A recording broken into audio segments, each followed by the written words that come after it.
नमस्कार सभी को। क्लासेज अच्छी चल रही हैं। आज फिर आपका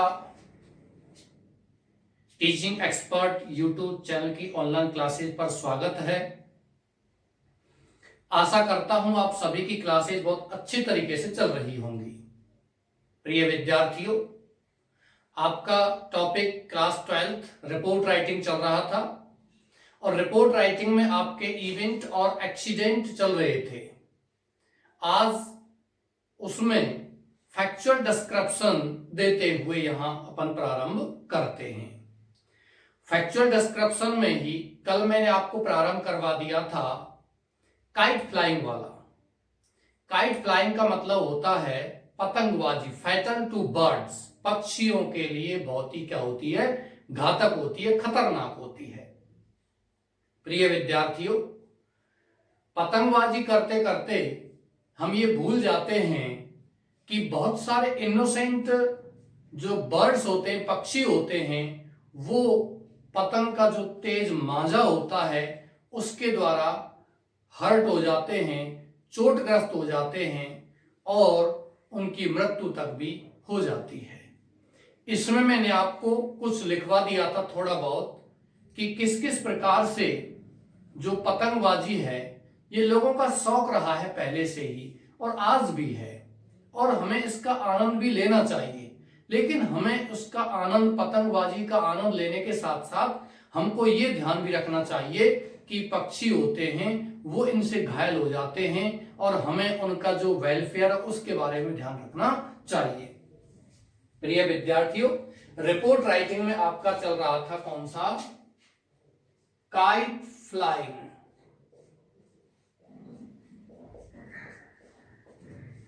फैटल फॉर बर्ड्स, ये आपका चल रहा था। काइट फ्लाइंग, पतंगबाजी, फैटल, घातक फॉर बर्ड्स, पक्षियों के लिए। प्रिय विद्यार्थियों, यहां मैंने आपको लगभग 60-65 शब्द इसमें से लिखवा दिए हैं, 50-60 जो भी थे। यहां से आगे अपन लिखते हैं। आप पैरा चेंज करना चाहो तो पैरा चेंज भी इसमें यहां कर सकते हैं। We should enjoy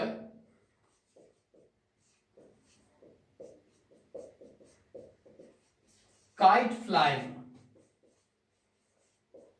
but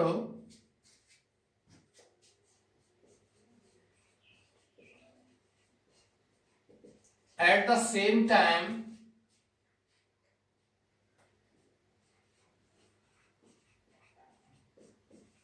we should take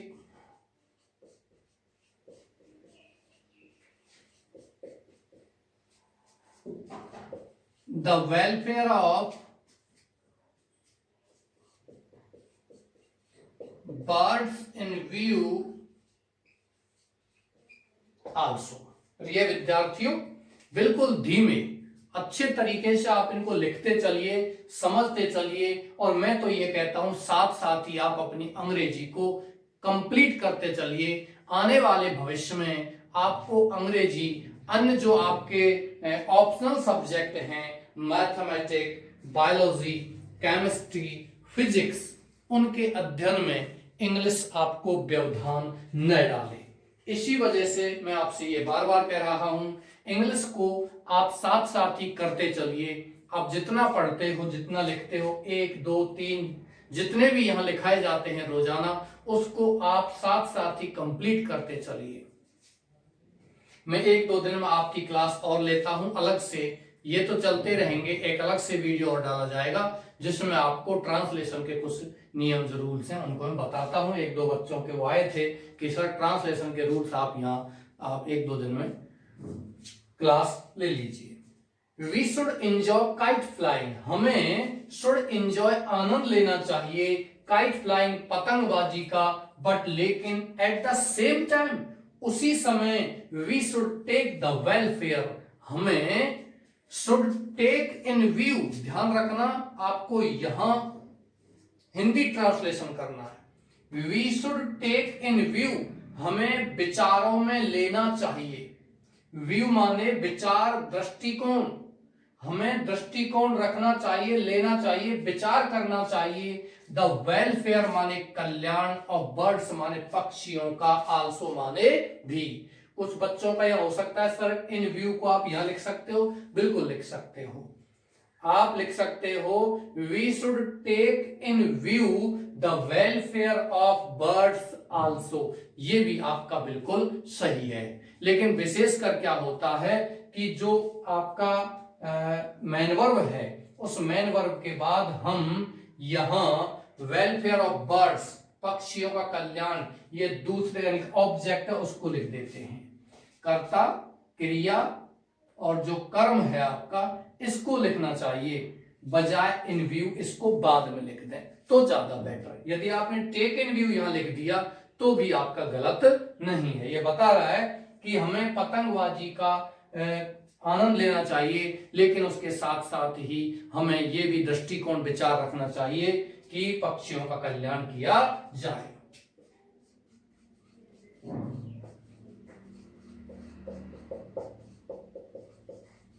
the bodies of birds, पक्षियों का शरीर,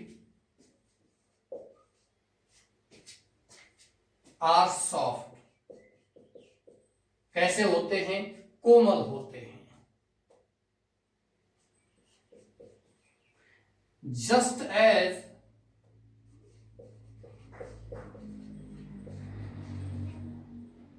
the sharp twine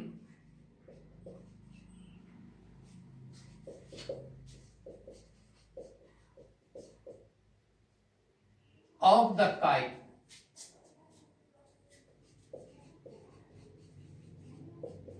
touches their body,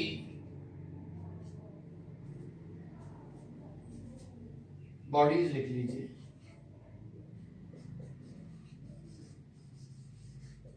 they get hurt। The bodies of birds, पक्षियों के शरीर, आर होते हैं, सॉफ्ट माने कोमल होते हैं। जस्ट एज, ठीक जो ही। द शार्प ट्वाइन माने पैना, तीखा, ट्वाइन माने मांझा, धागा, ऑफ द काइट माने पतंग का, टचेज माने छूता है, स्पर्श करता है, देयर बॉडीज उनके शरीर को, दे गेट हर्ट तो उनको क्या लगती है, चोट लगती है, चोटग्रस्त हो जाते हैं वे। Due to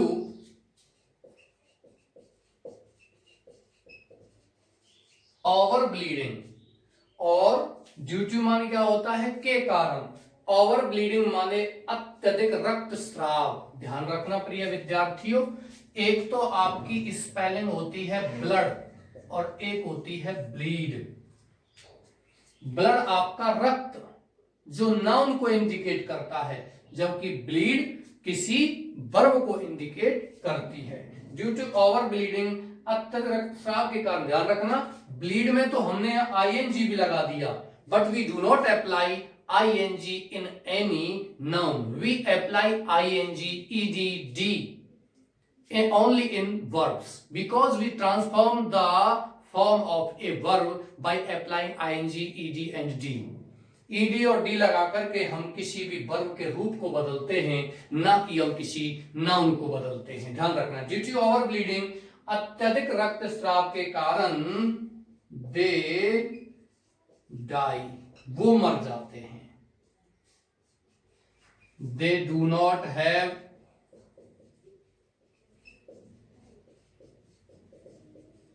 hospitals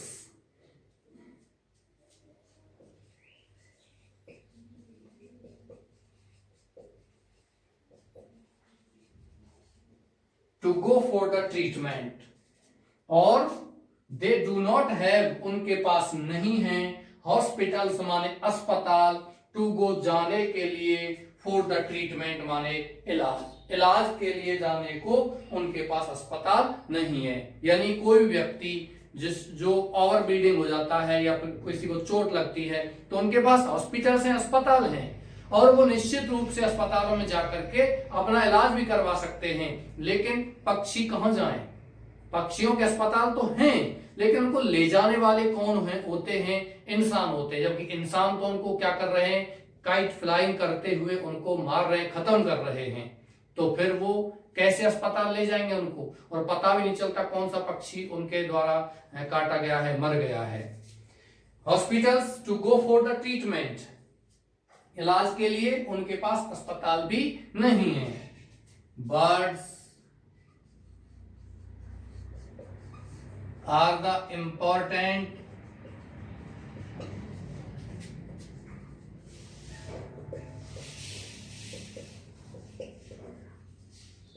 manifestation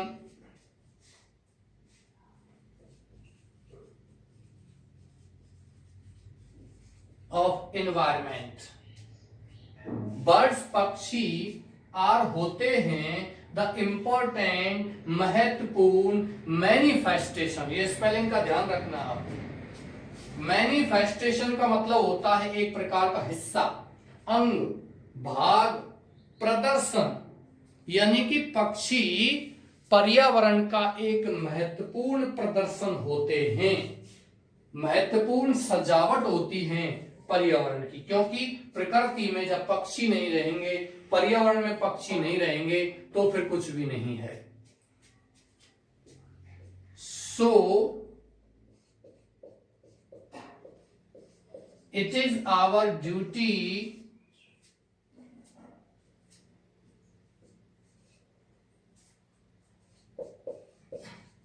to stop flying kites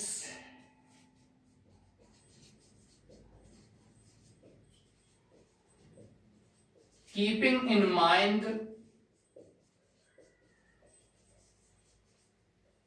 larger interest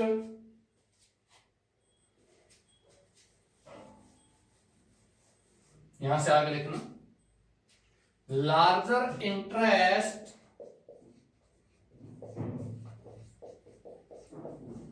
of these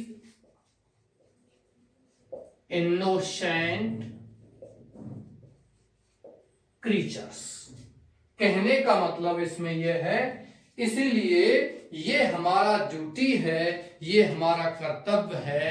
to stop माने रोकना, फ्लाइंग काइट्स माने पतंगबाजी को, कीपिंग इन माइंड माने हमारे मस्तिष्क में, दिमाग में रखते हुए, लार्ज माने बहुत बड़ा, इंटरेस्ट माने हितों को, ऑफ दीज इनोसेंट क्रीचर्स माने इन मासूम और निर्दोष जीवों के, इन मासूम और निर्दोष जीवों के हितों को ध्यान में रखते हुए हमें काइट फ्लाइंग को क्या कर देना चाहिए? रोक देना चाहिए। अब आप इसको कॉपी कीजिए, मैं आपको 10 सेकंड के लिए स्टॉप देता हूं, विराम देता हूं। आप इसको स्क्रीनशॉट भी ले सकते हैं।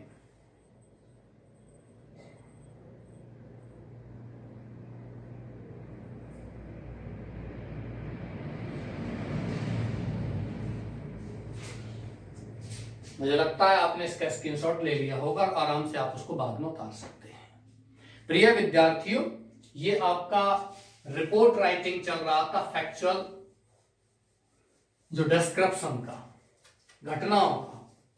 जो घटनाएं तो खत्म हो चुकी हैं, लेकिन जो फैक्ट्स, तथ्य हैं उनके ऊपर। घटनाओं में एक दो मैं आपको और लिखाऊंगा, जैसे कि अर्थक्वेक स्ट्राइक, भूकंप के झटके, और वर्ल्ड ट्रेड सेंटर पर हमला, ये भी लिखाना है। एक तो और लिखाने हैं उसमें। ओके डियर्स, यहां बात की जा रही है फैक्चुअल डिस्क्रिप्शन में।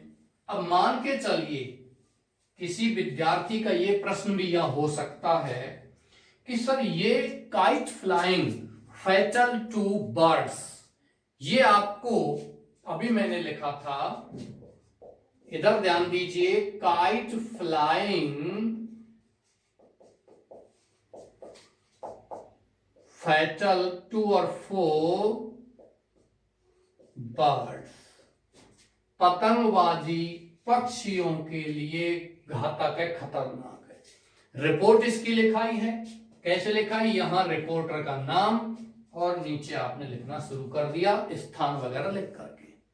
प्रिय विद्यार्थियों, किसी विद्यार्थी का प्रश्न हो सकता है सर यही कि यही शीर्षक kite flying fatal for birds यदि ये स्पीच में आ जाता है, स्पीच वाला क्वेश्चन आता है और आपको प्रश्न ये आता है prepare a speech on kite flying fatal for birds, एक स्पीच तैयार करो कि पतंगबाजी पक्षियों के लिए क्या है, घातक है। तो फिर क्या करेंगे, तो आपको कुछ नहीं करना है, ऐसे आपको इसी प्रकार से शीर्षक टाइटल डाल देना है और नीचे यहां शुरुआत करनी है honourable chief guest, respected principal, worthy teachers and my dear students, I अपना नाम लिख करके want to say, would like to say something on kite flying fatal for birds, और फिर आपको मैंने यहां लिखाया है ऐसा कैसा ही लिख देना है, लेकिन स्थान और समय को हटा देना है, क्योंकि स्थान और समय केवल किस में लिखा जाता है, रिपोर्ट में लिखा जाता है। और ऐसे आपको काइट फ्लाइंग जो मैंने लिखाया है पूरा बॉडी, वो आपको पूरा का पूरा स्पीच में लिख देना है और नीचे इधर की साइड में आपको क्या लिखना है, थैंक्स या थैंक यू। ओके डियर्स, अब बात आती है दूसरी कि sir kite flying fatal for birds यही आपका आर्टिकल आ जाता है, तो कुछ भी नहीं करना है। जिस प्रकार से आपने यहां शीर्षक डाला है और इधर की साइड में आप यहां या बीच में यहां आप लेखक का नाम, जिसका रिपोर्टर का नाम लिखा है, उसी प्रकार से आपको लेखक का नाम भी इसमें लिखना होता है। लेखक का नाम लिखने के बाद फिर आपको शुरुआत कर देनी है सीधी सीधी ही। लेकिन ये ध्यान रखना, आप आर्टिकल लिख रहे हो, स्पीच लिख रहे हो, उन दोनों ही स्थितियों में आपने जो स्थान लिखा था जयपुर और समय लिखा था, हम उसको बिल्कुल भी आर्टिकल स्पीच में लिखते नहीं हैं।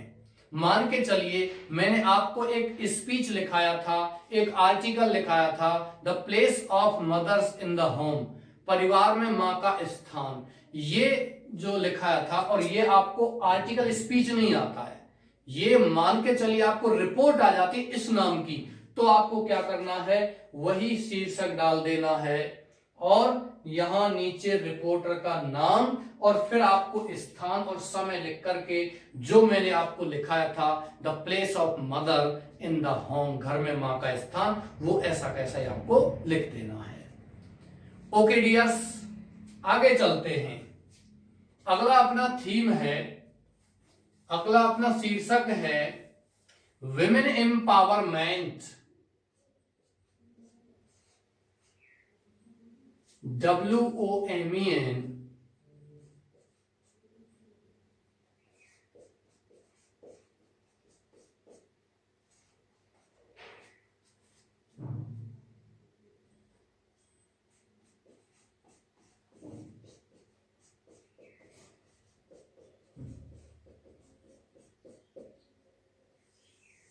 विमेन एम्पावरमेंट, नारी सशक्तिकरण, नारियों को, औरतों को सशक्त बनाना। आपको नीचे यहां रिपोर्टर का नाम by RK Bansal,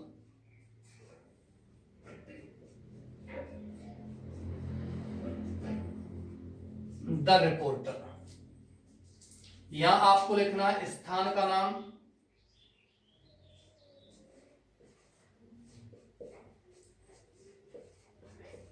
Jodhpur,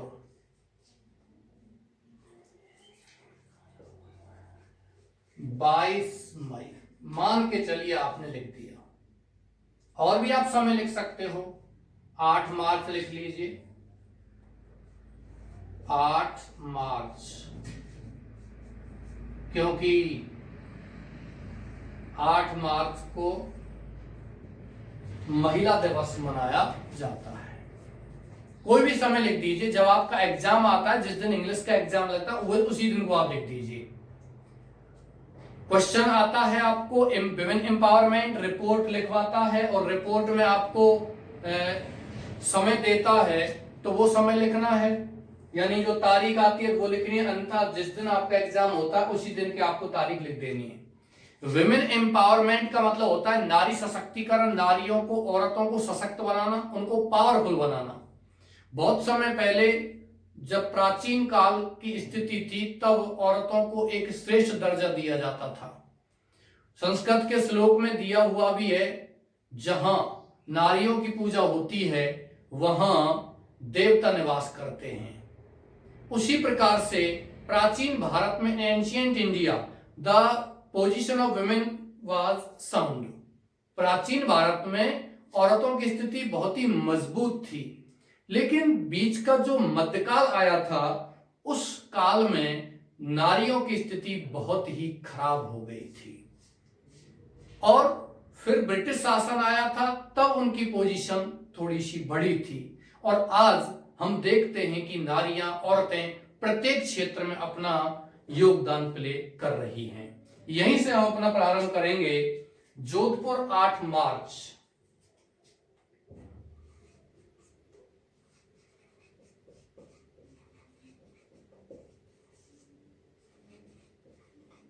bye empowering women, ध्यान रखना, सन 2017, 2014, 15 में ये नारी सशक्तिकरण आपका बोर्ड एग्जाम में आ भी चुका है, और आपके सिलेबस में क्लास 12 की बुक में पीछे दिया हुआ भी है।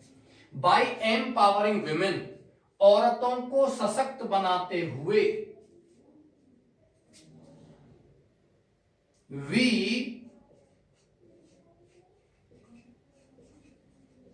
Can change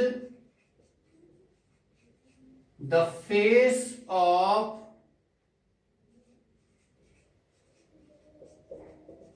our nation for better। यानी औरतों को सशक्त बनाते हुए हम हमारे राष्ट्र के फेस को, धरातल को, चेहरे को, स्थिति को अच्छे के लिए और अच्छे के लिए बदल सकते हैं। लेकिन ये कब होगा? जब केवल औरतों को, नारियों को क्या बनाया जाएगा? सशक्त बनाया जाएगा। आगे चलते हैं।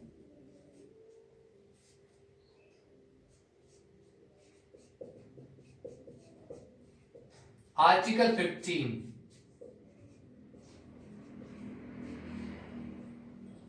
in the Constitution of India,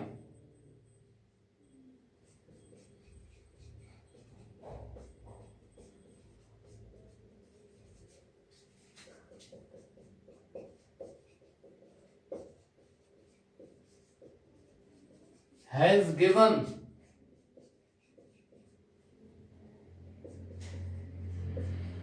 the equal right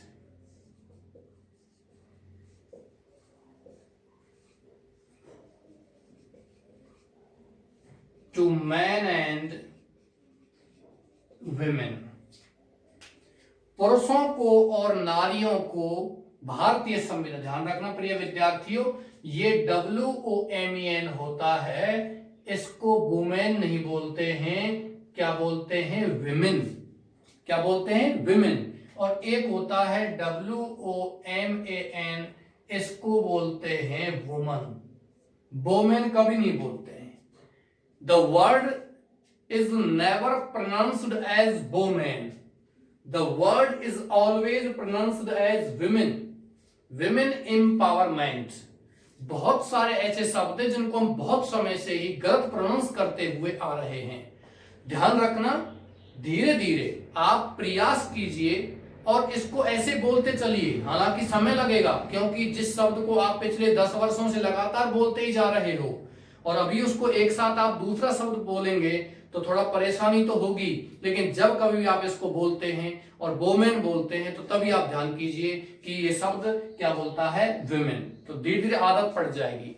आदतें जो होती हैं वो एक वृक्ष के समान होती हैं, या कह सकते हो आदतें एक मकड़ी के जाले के समान होते हैं, और धीरे धीरे यदि उन्हें सुधार ना किया जाए तो वो एक मोटे रस्से बन जाती हैं जिनको हम तोड़ नहीं सकते हैं। आर्टिकल 15, आर्टिकल 15 जो धारा 15 है, पैरा 15 है, in the constitution of India, Bharat के संविधान में, भारत के संविधान में आर्टिकल 15 ऑफ इंडिया, भारत का संविधान में आर्टिकल 15 ने हैज गिवन दिया है द इक्वल राइट्स माने समान अधिकार, टू मैन माने किनको, औरतों पुरुषों को, एंड विमेन और औरतों को।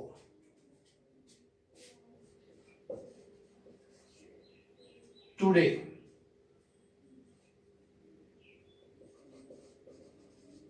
women are playing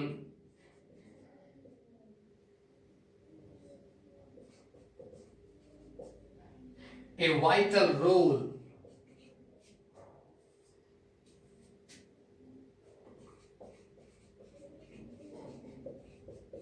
in our society। हमारे समाज में औरतें आज महत्वपूर्ण योगदान अदा कर रही हैं। Now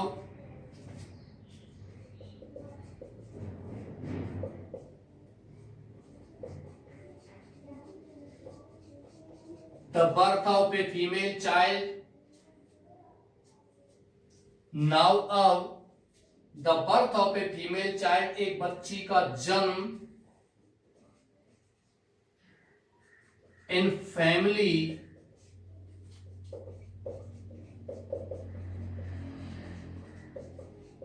is not lamented। अब आज के समय में, प्राचीन समय की बात नहीं हो रही है, ये बता रहा है नाउ अब the birth of a female child, एक बच्ची का जन्म इन फैमिली, परिवार में, इज नॉट लेमेंटेड, विलाप नहीं किया। इन फीमेल का बाद, फैमिली को बाद में लिख सकते हैं, इन फैमिली को आप लेमेंटेड के बाद भी लिख सकते हो। पहले प्राचीन काल में लड़कियों का जन्म होता था परिवार में, तो तब परिवार में रोना शुरू कर देते थे, लड़की पैदा हुई है। लेकिन आज इस प्रकार से जो विलाप किया था परिवार में पहले किया जाता था, वो नहीं किया था। प्रिय विद्यार्थियों, मैं फिर बता रहा हूं कि आपके एक्सीडेंट और इवेंट, किसी घटना पर रिपोर्ट तैयार करनी है जो घटना घटित हुई है, चाहे वो एक्सीडेंट की, चाहे वो इवेंट की, चाहे वो अचानक से घटित हुई है या आपने घटित की है, कोई कार्यक्रम किया है, वो हमेशा रिपोर्ट किस में लिखी जाती है? पास्ट टेंस में लिखी जाती है। ये अलग बात है, उसमें एक या दो लाइन आप प्रेजेंट टेंस की सुझाव के लिए लिख सकते हो, लेकिन ये चल रहा है आपका फैक्चुअल डिस्क्रिप्शन, एक प्रकार के आर्टिकल स्पीच की तरह ही होते हैं ये। फैक्चुअल डिस्क्रिप्शन में क्या होता है? You will not write your factual description, you will not write these reports in past tense, you will prepare these reports only in present tense. ये बात अलग है कि पूरा प्रेजेंट टेंस लिखोगे, लेकिन यदि कोई तथ्य आता है और पास्ट टेंस की एक दो लाइन बात आ जाती है तो आप उनको पास्ट टेंस में लिख सकते हैं। Is not lamented, now women are playing their role as doctors,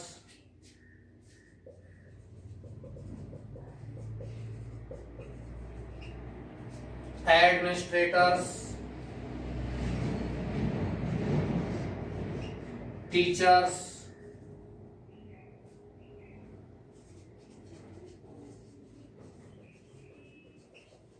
army officers,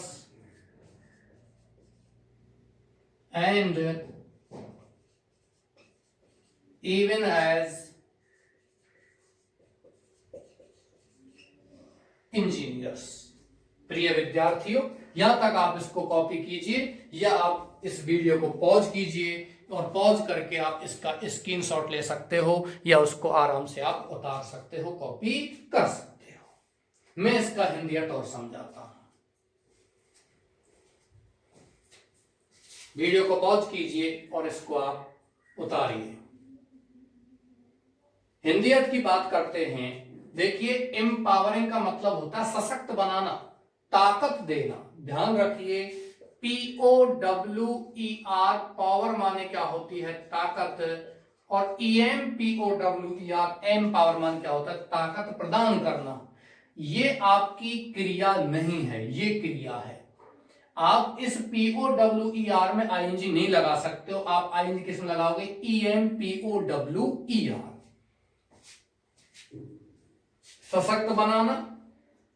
constitution का मतलब होता है संविधान, राइट्स मान होता है अधिकार, इक्वल मान होता है समान, वाइटल मीन्स होता है महत्वपूर्ण यानी कि इंपॉर्टेंट, सोसाइटी माने समाज, लेमेंटेड माने विलाप किया जाना, रोना धोना, फीमेल चाइल्ड का मतलब बच्ची, और रोल मीन्स होता है योगदान, एडमिनिस्ट्रेटर्स माने होता है प्रशासनिक अधिकारी, प्रशासनिक अधिकारी, आर्मी ऑफिसर्स का मतलब होता है सेना के अधिकारी, एंड इवन एज इंजीनियर्स, और अभियंता के रूप में भी। इंजीनियर्स का मतलब क्या होता है, अभियंता।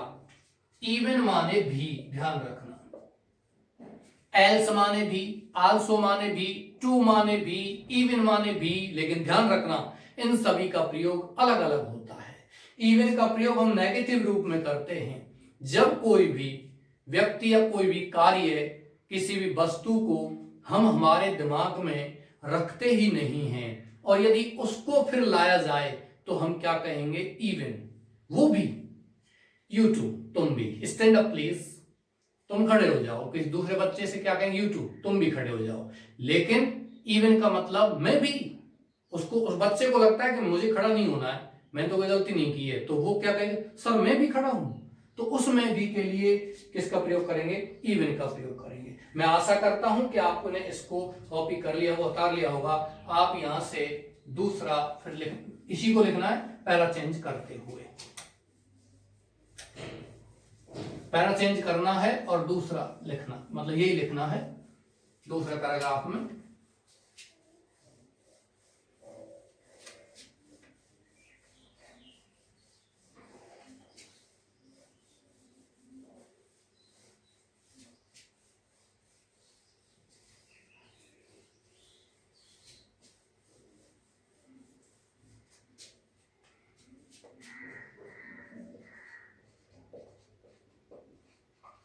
इन एंशियंट टाइम, प्राचीन काल में,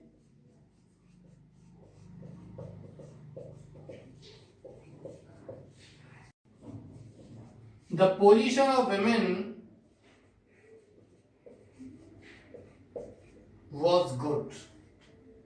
प्राचीन काल में औरतों की स्थिति, द पोजीशन में स्थिति, कंडीशन कैसी थी, अच्छी थी।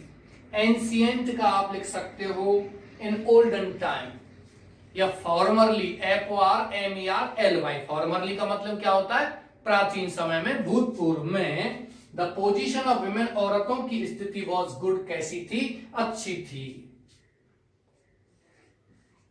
But during the Muslim rule,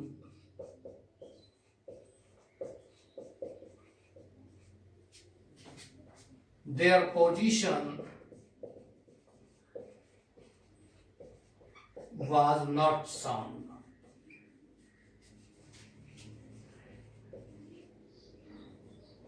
अब इसमें हम थोड़ा पास्ट टेंस में लिख रहे हैं क्योंकि पास्ट की बात ले थोड़ी सी। They were not given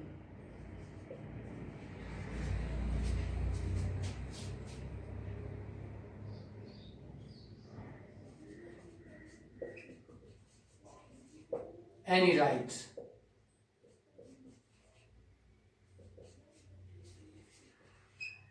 They were considered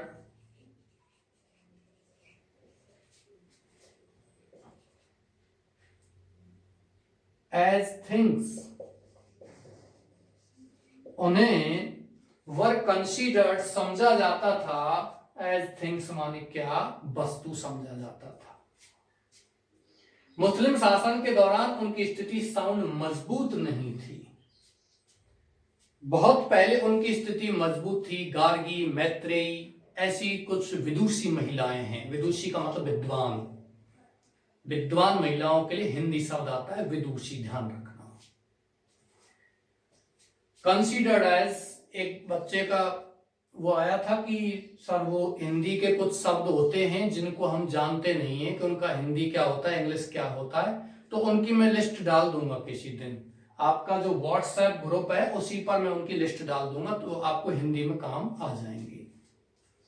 considered as things, और इसके साथ साथ जो भी शब्द यहाँ आते हैं उनको आप विशेष ध्यान रखना है, उनको मैं बताता चलूंगा इसका हिंदी ये होता है।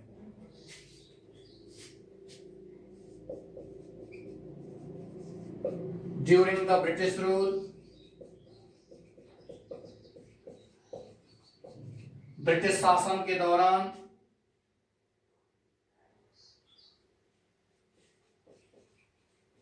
a change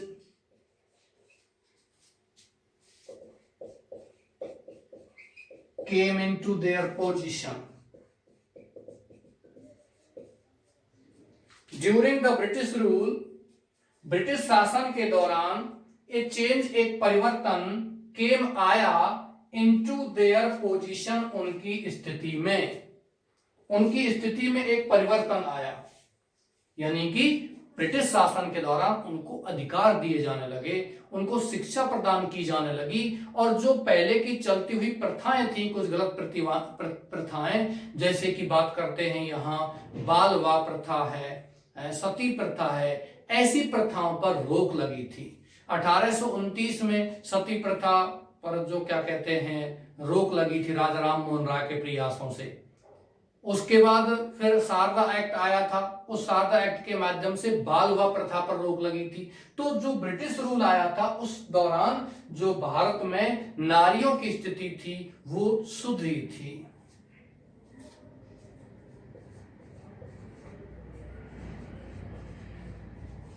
Now we have a long list of successful women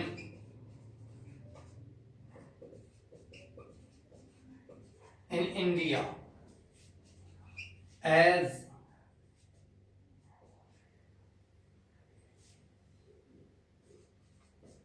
late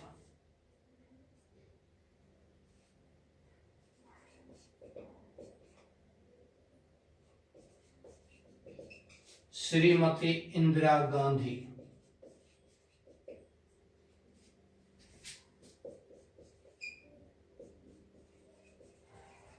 the former and first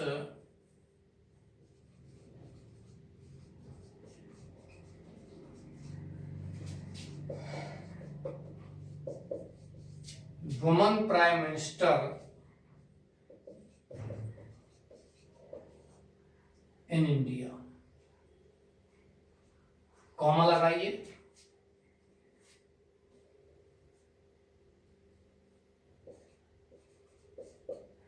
Shrimati SMT लिख सकते हो या मिसेज लिख सकते हो।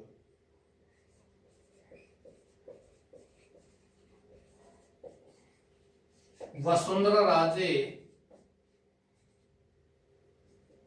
Scindia,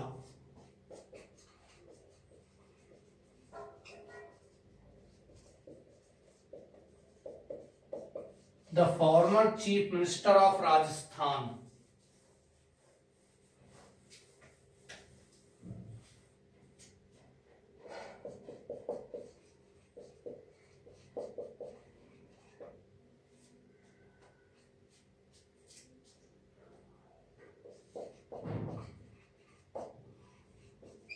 Kiran Bedi,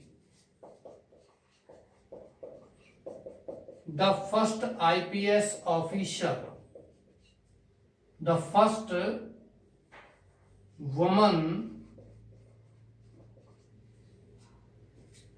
IPS officer,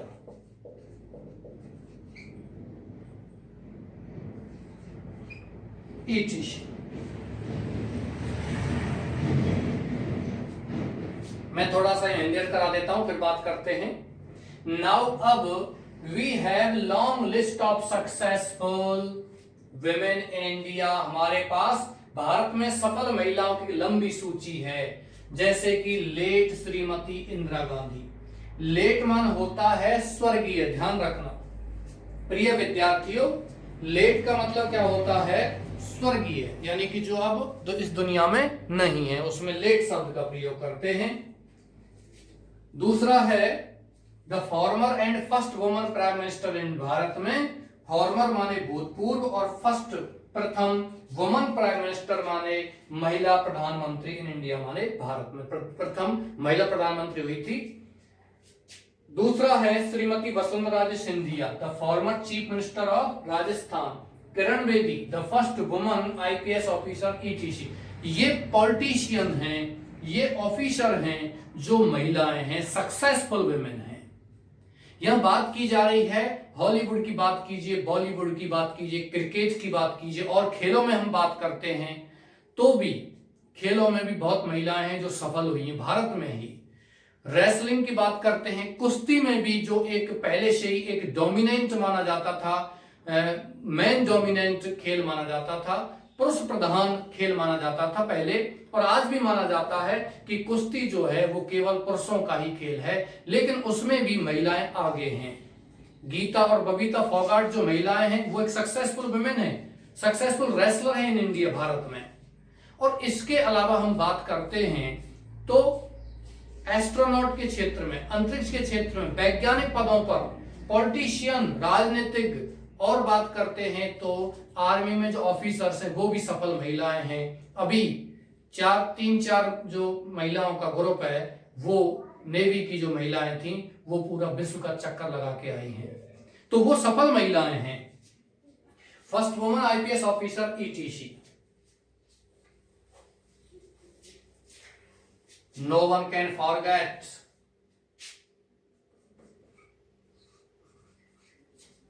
No one, कोई भी नहीं, can forget, कोई नहीं भूल सकता है, कल्पना चावला। इसके बारे में आप जानते होंगे, अधिकतर विद्यार्थी वही हैं जो साइंस पढ़ रहे हैं। और वो कल्पना चावला कौन थी? अमेरिकी एस्ट्रोनॉट थी, अमेरिकी एस्ट्रोनॉट, अंतरिक्ष विज्ञानी थी जो भारतीय मूल की थी। No one can forget Kalpana Chawla, American astronaut.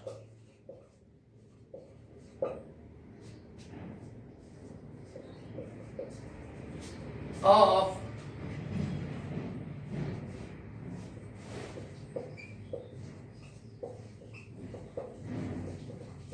Indian origin.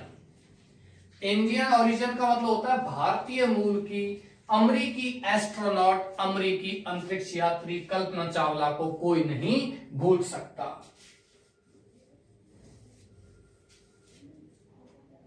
So women should be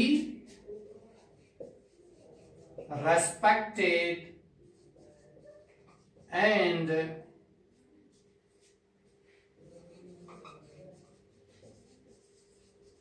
worshipped। इसलिए औरतों को सम्मान दिया जाना चाहिए और उनकी पूजा की जानी चाहिए।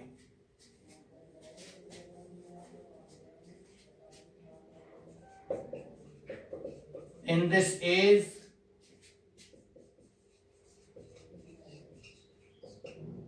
they are not lagging behind.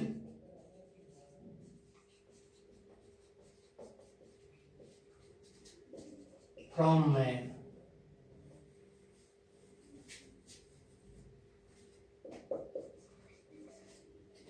They are playing their role in every sphere of society। बस यह बात की जा रही है इन दिस एज, इस युग में, they are not lagging behind, वो नहीं पिछड़ रही हैं फ्रॉम मैन, माने किससे, पुरुषों से। लैगिंग बिहाइंड का मतलब क्या होता है, पिछड़ना। हमने कुछ यहाँ नाम भी लिखे हैं, कौन कौन सी औरतें हैं जो पॉलिटिशियन हैं, राजनीतिक क्षेत्र में हैं, पुलिस ऑफिसर किरण बेदी को आप जानते ही हो, और इसके अलावा बात करते हैं कल्पना चावला, अमेरिकी एस्ट्रोनॉट की बात करते हैं, बहुत सारी टीचर्स हैं, महिलाएं हैं जो इंजीनियर्स भी हैं, तो वो किसी भी क्षेत्र में पुरुषों से पीछे नहीं, they are not lagging behind, वो नहीं पिछड़ रही है फ्रॉम मैन, इंसान से, पुरुषों से। दे आर प्लेइंग, वो अदा कर रही हैं देयर रोल, अपना योगदान, in every sphere of society, समाज के प्रत्येक क्षेत्र में। यहां बात करते हैं वुमेन शुड बी रेस्पेक्टेड, औरतों को शुड बी रेस्पेक्टेड, मन सम्मान दिया जाना चाहिए, एंड वर्शिप्ड, और उनकी पूजा की जानी चाहिए। बहुत सारी चीजें, कितना भी लिख लीजिए, हमको वर्ड लिमिट का विशेष ध्यान रखना ही है। ऐसा भी नहीं है कि आप 300-400 शब्दों का लिखोगे फिर वो गलत हो जाएगा, यूं तो आप कितना ही लिख लीजिए।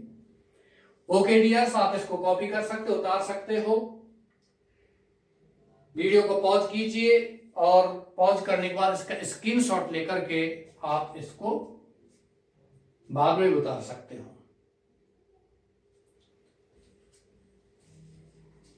ओके डियर्स, यहां से आगे next,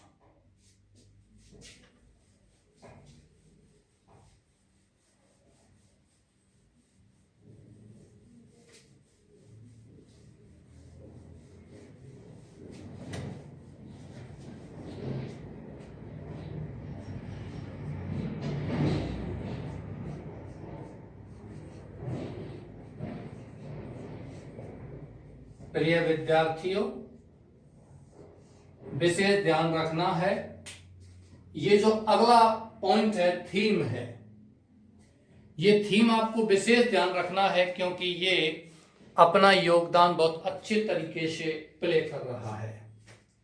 M NREGA, Mahatma Gandhi national rural employment guarantee act, Mahatma Gandhi राष्ट्रीय रूरल ग्रामीण एम्प्लॉयमेंट रोजगार गारंटी अधिनियम, महात्मा गांधी राष्ट्रीय ग्रामीण रोजगार गारंटी अधिनियम, ये पूरा नाम है इसका। नरेगा तो आप जानते हैं प्रत्येक गांव में चलता है और अब चल भी रहा है, आपको ये ढंग से करना है, क्योंकि अब जो ग्रामीण क्षेत्रों में लोग बाहर से आ रहे हैं, प्रवासी मजदूर भी आ रहे हैं, तो उनके लिए ग्रामीण क्षेत्रों में काम गवर्नमेंट दे रही है, तो विशेष ये ध्यान रखना। और आपको ये मोस्ट इंपॉर्टेंट है नेक्स्ट सेशन के लिए, नरेगा,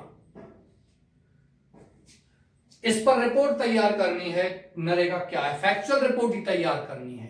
पहले ये केवल नरेगा था, national rural employment guarantee act, राष्ट्रीय ग्रामीण रोजगार गारंटी अधिनियम, और इसके बाद इसका नाम क्या बन गया था, महात्मा गांधी नरेगा, मनरेगा, ये नाम बन गया था इसका।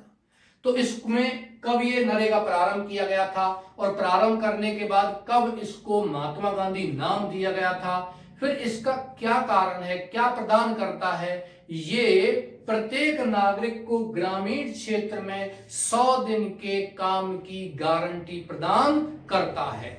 तो हम इस पर जो नरेगा पर हम बात करेंगे, Mahatma Gandhi national rural employment guarantee act में किस किस प्रकार से इसको, कौन से सन में, सन 2005-6 में इसको प्रारंभ किया गया था, 2009 में जाकर के इसको जो नाम है महात्मा गांधी नाम दे दिया गया था। उसके बाद भी ये ग्रामीण क्षेत्रों में जो जिनको रोजगार नहीं मिल पाता उन लोगों के लिए 100 दिन की गारंटी का ये क्या देता है, अधिकार भी देता है। इसके अलावा इस रोजगार जो अधिनियम है, इसमें औरतों को और पुरुषों को दोनों को ही समान रूप से ये अधिकार प्रदान करता है, और आजकल ये ट्रेंड में भी चल रहा है। मैंने आपको बता दिया था, कोई भी रिपोर्ट आप लिख रहे हो, आर्टिकल लिख रहे हो, स्पीच लिख रहे हो, वो सभी करंट अफेयर्स पर ही होने चाहिए, वर्तमान जो परिदृश्य है उस पर ही आपका होना चाहिए। यहां से आगे हम बात करते हैं, कल इसके बारे में, नरेगा के बारे में बात करेंगे,